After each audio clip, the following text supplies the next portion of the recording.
Assalamualaikum warahmatullahi wabarakatuh. Salam sejahtera bagi kita semua.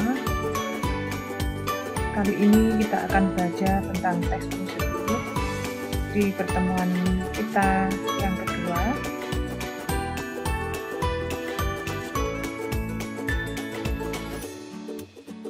Kompetensi dasar yang kita pelajari kali ini adalah 3.1 menganalisis struktur dan kebahasaan teks prosedur.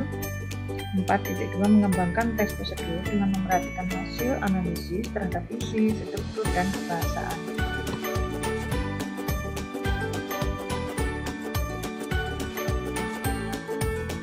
Di pertemuan sebelumnya kita sudah menyimak prosedur atau tata cara dalam mengurus SIM secara online.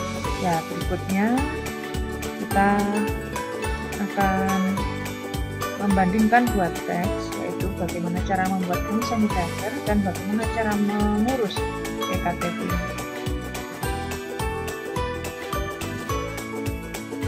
Materi yang kita bahas kali ini adalah struktur dan kaidah kebahasan teks prosedur.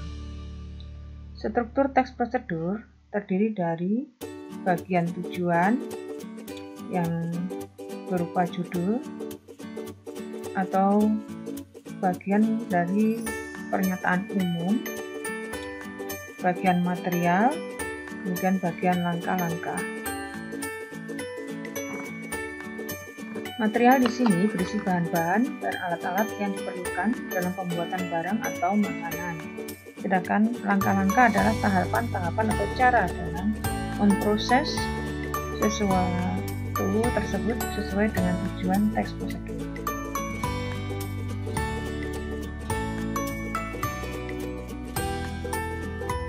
Berikutnya, kaidah kebahasaan teks prosedur.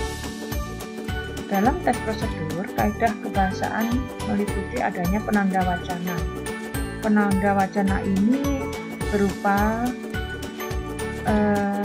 seperti konjungsi yang artinya menyatakan kegiatan berkelanjutan.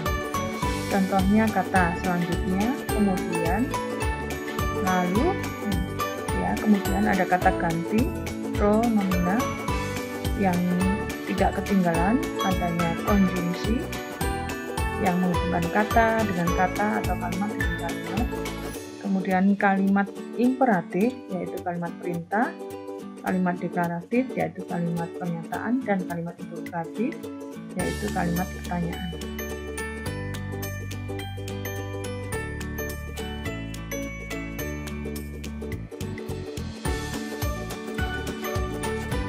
Lalu bagaimana cara menyusun teks prosedur, kemudian menyajikan kembali dan merevisi teks prosedur yang telah disusun.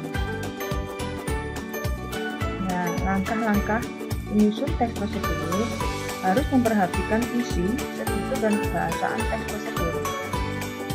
Langkah-langkahnya adalah sebagai berikut. 1. Menginventarisasi macam-macam kegiatan yang pernah atau dapat dilakukan.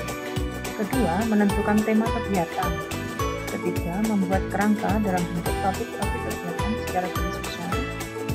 4. Membuat sistematika kerangka dengan benar dan mudah dipahami. 5. Mengumpulkan bahan-bahan. 6. Mengembangkan kerangka menjadi sebuah petunjuk yang jelas dan lengkap.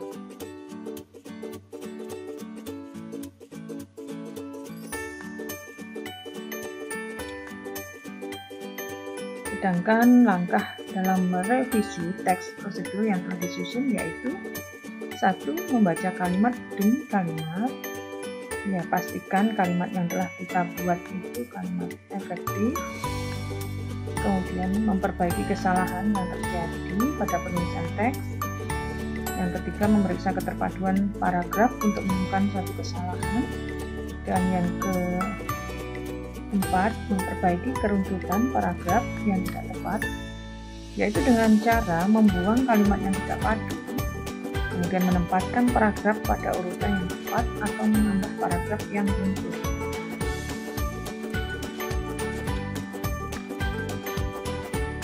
Nah, jadi kesimpulan dari pembahasan kita kali ini, struktur teks prosedur itu tersusun atas pernyataan umum yang memuat tujuan, kemudian bahan material, dan langkah-langkah.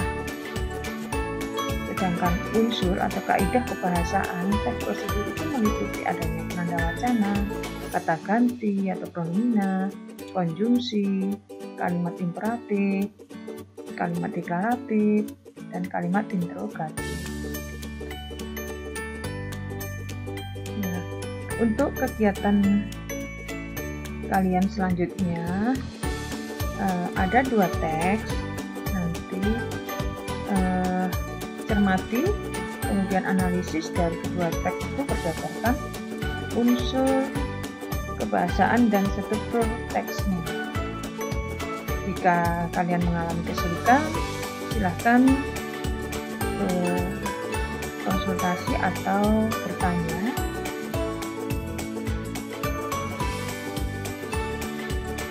Ya, mungkin penjelasan Ibu akhiri sampai di sini dulu.